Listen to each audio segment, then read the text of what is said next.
here today from Witch Ways to talk to you about video 9 in the Yule Challenge, 12 Days of Yule. And I want to talk to you about my take on witchy glamours, and specifically for winter. And I want to start this by saying, first of all, I don't work a ton with glamours per se. I do some things that are very similar to glamours that I want to talk about, but I don't work a lot with them. One of the ways that I use glamours is that when I am publicly speaking, I try and tap into and feel the magic that needs to come through in that moment and pull that up and send that out in sort of a shiny way. And that's very similar to glamours. And when you do that, people often perceive you as a little shinier, a little more present, a little bit bigger, and it functions in much the same way as a glamour.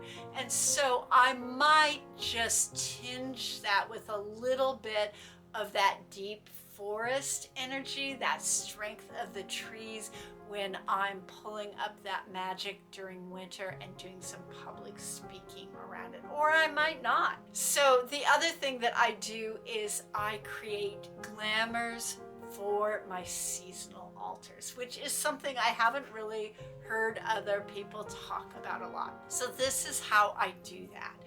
I always make seasonal altars, and of course when I'm gathering the things up, I'm thanking them, I'm charging them with the magic and holding the intention that I want the altar to carry as I'm putting it together.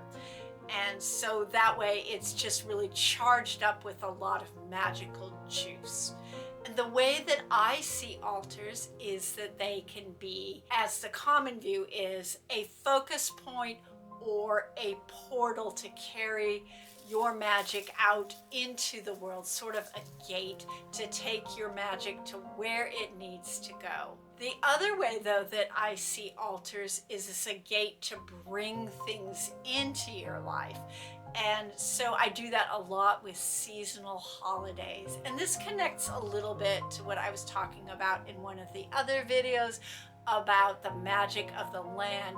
I will use altars as a gate to bring a specific kind of magic through into my home, and I might do that for gatherings. And so when I do that in winter, it's often bringing festivity through and the seasonal powers of winter and the forest and night sky and that gift giving and gratitude and appreciation of being together that we often have around the holidays. And so what I'll do is I will envision, as I activate my altar and as I see it opening up, kind of a shiny leading edge surrounding it as it comes into the room that is a glamour that says, I'm here, I'm going to make this magic sparkly, I'm going to make it interesting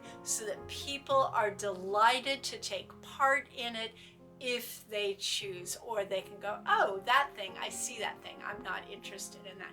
But I like to let that sort of fill up the space with the magic, and that glamour that I put on the edge of it sort of activates it. It's like the spark that makes that magic open up. So for me in winter, when I'm visualizing sort of that sparkly, shiny edge that rushes forth on the edge of the magic as I open, and sort of that reflective, sparkly quality of winter storms that can be really, really beautiful. I hope that allows you to maybe think about glamour a little bit differently. I don't think of it so much as a personal glamour. I think of it more as something I surround my magic with.